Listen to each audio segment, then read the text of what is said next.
As the British border crisis continues, in this video, we're going to give you the latest update on the number of illegal migrants who have been deported so far this year.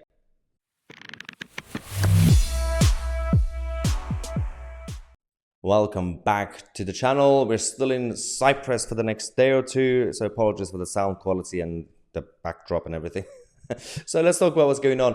Suella Braverman as Home Secretary has become a bit of a rarity because she's actually been proactive on tackling certain issues, policing and border crisis. And she's actually also become proactive when it comes to communications. How many times this channel asked the Home Office and Priti Patel at the time to be more transparent, to give us more updates on the successes and the failures? Now we have something happening in the Home Office thanks to Suella Braverman. So obviously she's had some victories recently, but the crisis continues. There are a lot of obstacles on the way, but there are some deportations happening.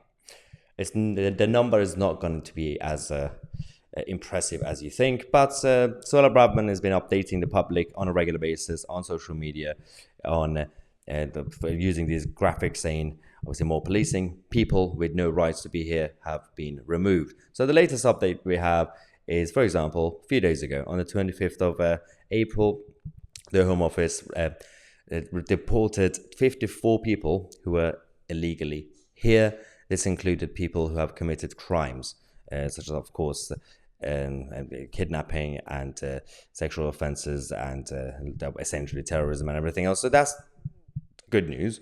But the number is not impressive, obviously. But a few days before that, mid-April, we had another 45 people also being deported who had no right to be in this country. Again, a lot of them were convicted of crimes including assault, drugs, and possessing weapons and everything else. So that's, again, good news, but the number is still low. So it's good news and bad news.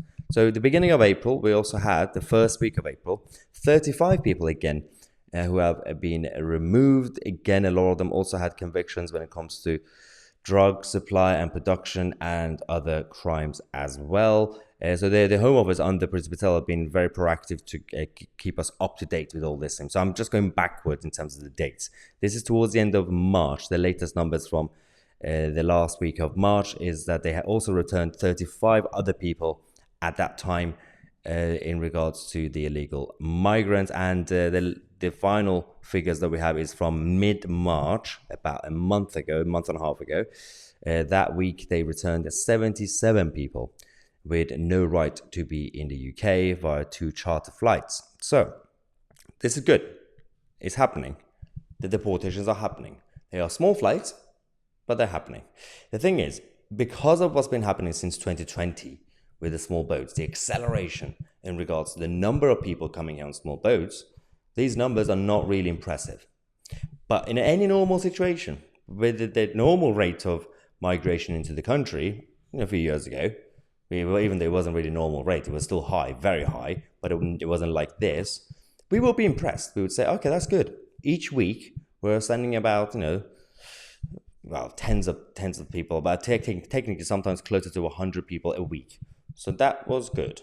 But what we know, or what we think could happen, is because of Suella Braverman's recent victories, including her illegal migration bill that a few days ago finally got the green light from the House of Commons, this should make it even easier to do it, which means that when the next general election comes, if this Tory government hadn't sorted out the vast majority of the issues around illegal migration and the border crisis, then there's absolutely no excuse. They have no more excuses to use.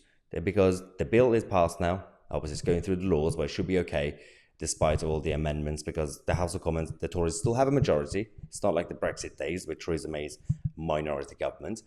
So if they don't get it done going forward, this is it. And they will be massively punished in the next election.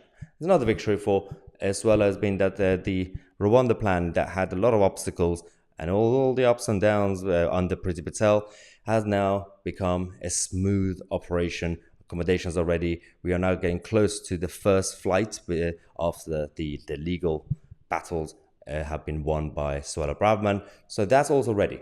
So Rwanda's ready. The flights could be ready. And obviously the legislation is ready. Going forward, hopefully this channel should be able to update you on the things that I said, but with higher numbers. If it doesn't happen, well, again, we will be here to hold them to account. We don't really know exactly how much power we have as people, because the next election is going to be, again, between the Tory party and the Labour party. Whether we like it or not, it is still going to be red versus blue, and both parties are saying the same thing. This is the issue. We feel kind of helpless at this point. But if everybody comes out and punish the main two parties in the next election, then maybe there will be hope for the country. Let me know your thoughts in the comment section. I'm Mahyar Tousi, and we are the media.